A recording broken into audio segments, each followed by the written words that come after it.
علوم و معارف کو آسان کر کے سکھاتا ہے مکتب علوم شریعہ۔ بسم اللہ الرحمن الرحیم۔ الحمدللہ عربی زبان سیکھنے کا سلسلہ جاری ہے، اور اس سبق میں ہم ماضی مطلق، ماضی قریب، ماضی بعید اور ان کے علاوہ ماضی احتمالی اور تمنائی، جو کہ جن کے بارے میں یہ بتایا گیا تھا کہ وہ استعمال نہیں ہوتی، بعض کتابوں میں ان کا تذکرہ ہے، ان پانچوں اقسام، ماضی کی ان پانچوں اقسام کی ایک نئی صورت سیکھیں گے جس کو ہم کہتے ہیں فعل مجہول۔ مجہول کیا ہوتا ہے؟ تو اس کو پہلے اردو میں سمجھ لیں۔ میں نے کیا، آپ نے دیکھا، اس نے سنا، وہ آیا، ہم سب گئے، یہ سب فعل کی معروف قسمیں ہیں، یعنی فعل معروف ہیں۔ یہ معروف کا مطلب یہ ہے کہ یہ وہ افعال ہیں جن کا فاعل معروف ہے، مشہور ہے، سب کو پتہ ہے کہ اس فعل کا فاعل کون ہے۔ اب جیسے عربی میں ایک فعل کا صیغہ ہے اکلتو، اس کا ترجمہ ہے میں نے کھایا۔ اب اکلتو ایک فعل ہے اور اس کا فاعل ہے میں، جو کہ اس کے اندر ہے تو ضمیر۔ تو چونکہ یہ معلوم ہے اس وجہ سے اس کو کہتے ہیں فعل معروف۔ اکل زیدن، زید نے کھایا، تو اکل فعل ہے اور اس کا فاعل ہمیں معلوم ہے کہ زید ہے، لہذا یہ اکل جو ہے یہ فعل معروف ہے۔ اردو سے یوں سمجھ لیں کہ آیا، گیا، کھایا، پیا، لیا، دیا، سویا، آتا ہے، کھاتا ہے، پیتا ہے، سوتا ہے، آئے گا، کھائے گا، سوئے گا، پیے گا، یہ سب معروف کی قسمیں ہیں۔ معروف کی قسمیں نہیں، یہ سب فعل معروف ہیں، ٹھیک ہے، معروف کی مثالیں ہیں یہ۔ ایک اور چیز ہوتی ہے فعل مجہول، یعنی جس کا فاعل معلوم نہ ہو۔ اب ایک تو اس کی صورت یہ ہوتی ہے نا کہ عبارت میں ایک فعل آ گیا، آپ کو پتہ ہی نہیں ہے اس کا فاعل کون ہے، یہ مراد نہیں ہے یہاں پہ۔ وہ بسا اوقات ایسا ممکن ہے کہ فعل معروف ہی ہو اور آپ کو پتہ نہ چل رہا ہو کہ اس کا فاعل کون ہے، آپ کسی سے جا کے پوچھ لیں، کسی تفسیر میں دیکھ لیں قرآن کریم کی، تو اس میں پتہ چل جائے کہ بھئی اس فعل کا فاعل تو یہ ہے۔ تو یہ مراد نہیں ہے یہاں پہ، یہاں پر یہ مراد ہے کہ فعل کی بناوٹ ایسی ہو کہ جس میں فاعل کا تذکرہ ہو ہی نہ سکے، اور اس کے لیے اردو میں یہ والا انداز اختیار ہوتا ہے آیا گیا۔ آیا گیا تو نہیں ہوتا، کھایا گیا، لیا گیا، دیا گیا، سنا گیا، یہ بات سنی گئی ہے، صحیح نا؟ تو یہ جو گیا گیا گیا آ رہا ہے، یہ پھر فعل حال کے اندر جا رہا آتا ہے کہ بھئی سنا جا رہا ہے، یہ بات سنی جا رہی ہے، کھانا کھایا جا رہا ہے، پانی پیا جا رہا ہے۔ تو اب دیکھیں یہ جو طریقہ ہوتا ہے نا بتانے کا، اس میں یہ فعل کی بناوٹ ایسی ہے کہ اس کے اندر آپ یہ شامل کر ہی نہیں سکتے کہ فاعل کون ہے، اس کو فعل مجہول کہتے ہیں۔ تو اب عربی میں فعل مجہول بنانے کا کیا طریقہ ہے؟ اردو میں تو آپ کے سامنے آ گیا کہ ماضی میں گیا گیا گیا لگاتے ہیں، اور مضارع میں جا رہا ہے، حال کے اندر جا رہا ہے، اور مستقبل میں جائے گا لگاتے ہیں۔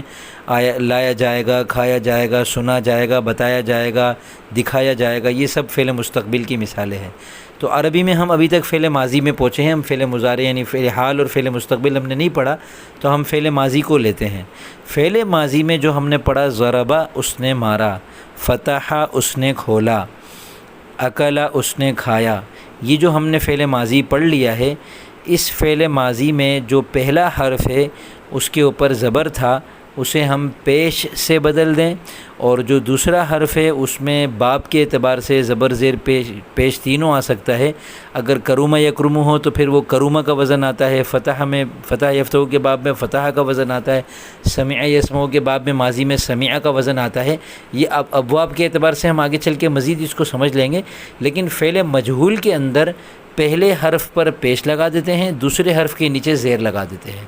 پہلے حرف سے مراد فا کلمہ اور دوسرے حرف سے مراد عین کلمہ ہے۔ تو اب فتح میں ہم نے فا کے اوپر پیش لگایا اور تا کے نیچے زیر لگایا، تو یہ بنا فتحہ۔ فتح کا مطلب ہے اس نے کھولا، فتحہ کا مطلب ہے وہ کھولا گیا۔ اسی طرح فتحہ کا مطلب ہے ان دو نے کھولا، فتحہ کا مطلب ہے ان دو کو کھولا گیا۔ فتحو کا مطلب ہے ان سب نے کھولا، فتحو کا مطلب ہے ان سب کو کھولا گیا۔ تو یہ فعل مجہول ہے اور اس کی گردان اس طرح بنتی ہے، بالکل ماضی معروف کی طرح بنے گی، بس زبر پہلے حرف کے زبر کو پیش سے بدل دیں گے، دوسرے حرف کی حرکت کو زیر سے بدل دیں گے۔ اگر وہ زیر ہو تو زیر ہی رہنے دیں گے، اگر وہ زبر یا پیش ہو تو اس کو بھی زیر ہی کر دیں گے۔ تو یہ گردان یوں بنے گی، فتح فتحا فتحو فتحت فتحتا فتحنا فتحت فتحتما فتحتم فتحت فتحتما فتحتن فتحت فتحنا۔ ماضی قریب کی بنے گی، قد فتح قد فتحا قد فتحو قد فتحت قد فتحتا قد فتحنا قد فتحت قد فتحتما قد فتحتم قد فتحت قد فتحتما قد فتحتن قد فتحت قد فتحنا۔ اور ماضی بعید کی بنے گی، تھوڑی سی مشکل ہے، اس میں کانا کی گردان شروع میں اسی طرح رہے گی، اور پھر آگے پھر ماضی مطلق معروف کی ماضی مطلق مجہول بن جائے گی۔ تو یہ یوں بنے گی، کان فتح کانا فتحا کانو فتحو کانت فتحت کانتا فتحتا کن فتحنا کنت فتحتا کنتما فتحتما کنتم فتحتم کنتی فتحتی کنتما فتحتما کنتن فتحتن کنت فتحت کننا فتحنا۔ اور اسی طرح لعلما لگانے سے ماضی بعید ماضی احتمالی کی بن جائے گی، لیتما لگانے سے ماضی تمنائی کی بن جائے گی۔ ماضی کی ایک اور قسم ہے، چھٹی قسم ماضی استمراری، جو فعل مضارع کے شروع میں کانا کی گردان لگانے سے بنتی ہے۔ تو جب ہم فعل مضارع پڑھیں گے تو ماضی استمراری کو ہم اس کے بعد پھر سمجھ سکیں گے۔ تو یہ تھی فعل ماضی مطلق، ماضی قریب، ماضی بعید، ماضی احتمالی اور ماضی تمنائی کی مجہول کی قسم۔ یعنی اس سبق میں آپ نے 5 مزید گردانیں اچھی طرح پڑھ بھی لی اور سمجھ بھی لی۔ ہم عربی سیکھ رہے ہیں، عربی کے اندر 2 حصے ہیں، نحوی حصہ، صرفی حصہ۔ یہ دونوں عربی کے گرامر کے حصے ہیں۔ صرف کے اندر ہم ایک لفظ سے کئی الفاظ بنانا سیکھتے ہیں، اور نحو کے اندر ہم کئی الفاظ کو جوڑ کر ایک اچھا سا جملہ بنانا سیکھتے ہیں، اور کس لفظ کے آخر میں زبر زیر پیش آئے گا، کس میں 2 زبر 2 زیر پیش آئے گا، کہ کس میں کیا تبدیلی ہوگی، وہ ہم علم النحو میں سمجھتے ہیں۔ تو بالترتیب ہم چل رہے ہیں لے کر، کسی سبق میں ہم نحو کو آگے لے کے چلتے ہیں، کسی میں صرف کو آگے لے کے چلتے ہیں۔ تو آپ کو بالکل پریشان ہونے کی ضرورت نہیں کہ یہ کیا چل رہا ہے، آپ بس جو آپ کو سبق دیا جائے آپ اس کو اچھی طرح سنیں، دھیان سے سنیں، نہ سمجھ میں آئے دوبارہ سنیں، 6 بارہ سنیں، جو کام دیا جائے وہ لازمی کریں، اس سے زیادہ کریں، بار بار کریں، سارا دن اپنے جتنے فارغ اوقات ہیں اس کے لیے ایک دفعہ وقف کر لیں گے نا۔ تو دیکھیں، میں نے آج سے کئی سال پہلے جو ہے یہ گردانیں یاد کی تھیں، اور ان دنوں میں آپ کو بلا مبالغہ بتا رہا ہوں، یہ اسباق تیار کرنے کے لیے میں کوئی تیاری نہیں کرتا، اسی لیے آپ نے محسوس کیا ہوگا کہ میں بیچ میں اٹکتا بھی ہوں۔ میں صرف یہ دیکھتا ہوں کہ فہرست کے مطابق مجھے ابھی کیا سکھانا ہے۔ تو آج میں نے یہ دیکھا کہ مجھے فعل مجہول بتانا ہے، تو میں نے فعل مجہول آپ کے سامنے رکھ دیا۔ تو بس یہ 1 سال، بلکہ یہ چند مہینے، بلکہ میں کہوں گا کہ صرف یہ والے 3 مہینے آپ لگ کے محنت کر لیں تو انشاءاللہ زندگی بھر یہ چیزیں آپ کو یاد رہیں گی، کبھی نہیں بھولیں گی۔ اور علم الصرف کی جو گردانیں ہیں، ان کو جتنا زیادہ ان کا رٹا لگائیں گے، ان کی مشق کریں گے، ان کے صیغوں کو بدل بدل کے سوچیں گے، لکھیں گے، تو اس سے آپ کا عربی تکلم مزیدار ہوگا، پختہ ہوگا۔